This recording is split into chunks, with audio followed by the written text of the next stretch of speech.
How do you process difficult situations? Do you switch off and try to forget those things? Or do you find them getting on top of you and dominating your thoughts? We all handle things in different ways, don't we? Hello, my name is Ian Currey and this is Thinking Out Loud. Come on, let me tell you what I think.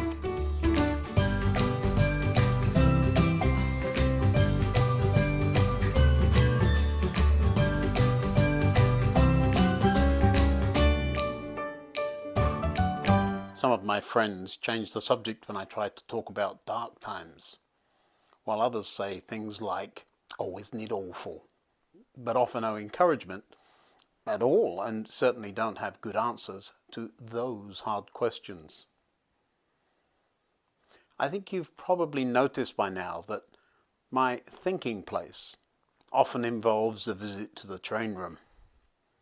I like to retreat to there and try to process my difficult thoughts before bouncing back and dealing with the harsh realities of real life. The train room is a lovely place. I've often been asked, "Can you give us a tour or show us the whole setup down there?" And of course, one of these days, I'll have to take the time to take some good pictures and do that for you. It is indeed a strange place, though.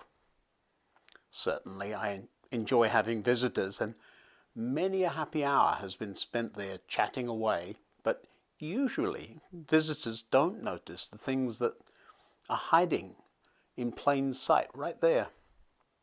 Built into the model are many scenes of things that remind me of situations I've had to deal with or people I've met along life's path. I've made a video or two, actually, I think, about some of the memories hidden on the railway. But certainly there are some dark stories in among the happy days of playing with the trains. A friend who died, tragically, and another who sadly took their own life. Representation of situations I've wished would turn out in a different way, certainly than they did, and even future plans are all there as reminders and prompts for when I need to have a think and process something important. Last time I showed you a train that my grandfather worked on called the Night Mail. The train is a reminder of a number of things that were hard questions for me as a child.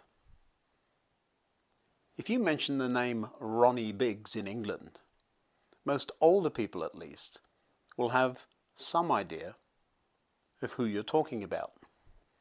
He was part of a notorious gang that were involved in robbing the travelling post office, and they stole a very great deal of money. Somehow, though, even though captured and sent to prison for a very, very long time, he escaped and became sort of a legend in British culture, even though he committed a very serious crime.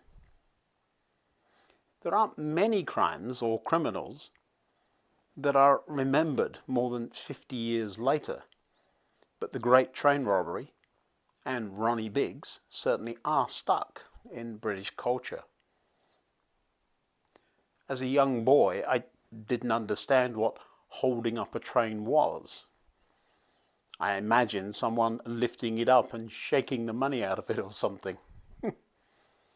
This thinking became part of a family joke for years to come. The whole idea of right and wrong were confusing too. If stealing was wrong, why were people talking about how Ronnie Biggs got away with it? And they were doing it as if he was some kind of hero. In my mind, the idea of right and wrong was being taught on one hand, but the celebration of getting away with it seemed to be celebrated on the other. Growing out from that thought process, I realized I don't think I'd make a good politician.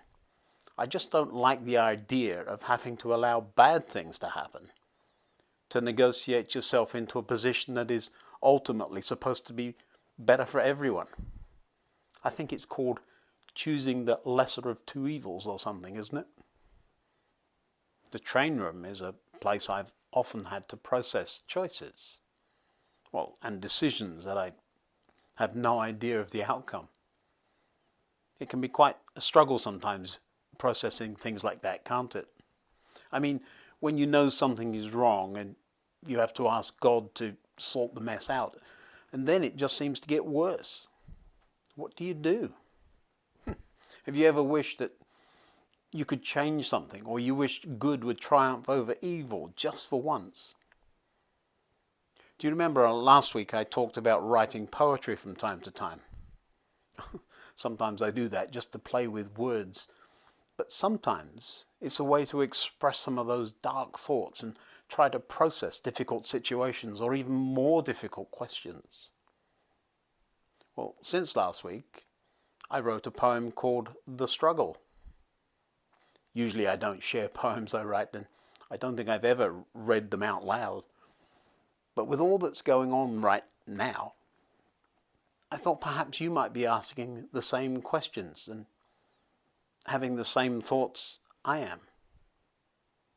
I think now, looking back at that poem, Night Mail, perhaps you can see that it had a dark memory for me, as well as the enjoyment of knowing Grandad worked on that train.